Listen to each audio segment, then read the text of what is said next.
La joie de la vie, c'est la prière. Même si la prière devient parfois un rude combat.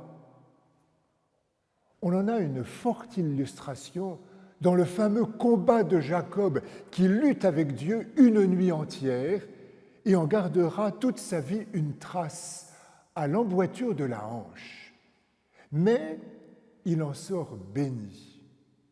Béni d'avoir été fort contre Dieu et surtout prêt à affronter la présence de son frère Ésaü comme il a affronté celle de Dieu.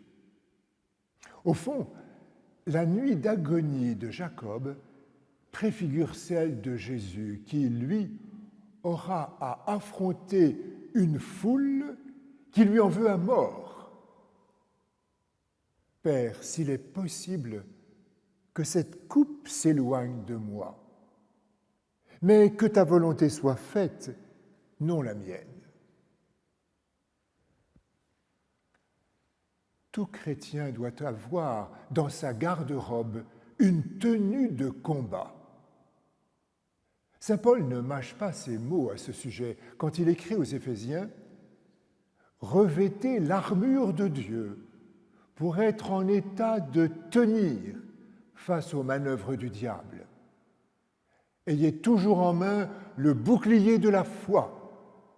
Recevez le casque du salut et le glaive de l'esprit, c'est-à-dire la parole de Dieu. » Et savez-vous que pour honorer la Vierge Marie, la piété ecclésiale va jusqu'à la comparer à une armée rangée en bataille.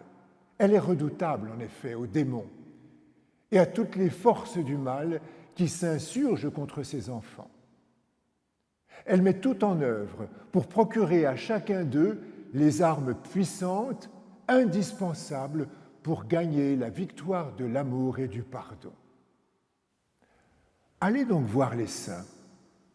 Vous n'en trouverez aucun qui n'ait eu à batailler dans la prière, non seulement pour tenir bon et ne pas déserter le champ de bataille quand surviennent les vents contraires, mais pour partir à l'assaut de toutes les formes du mensonge qui empoisonnent l'humanité. Un petit livre est paru récemment sous le titre « Éloge d'une guerrière ». Il donne envie de s'engager dans les troupes du Dieu vivant avec Thérèse de l'Enfant Jésus. Elle n'est pas la première à s'y risquer à fond et sans regarder en arrière. Suzanne, Judith, Esther, Catherine de Sienne, Edith Stein, Étile Lézoum sont du même gabarit. Les chars du Pharaon ne leur font pas peur. Chantons le Seigneur, magnifique est sa victoire. Cheval et cavalier, il les jette à la mer.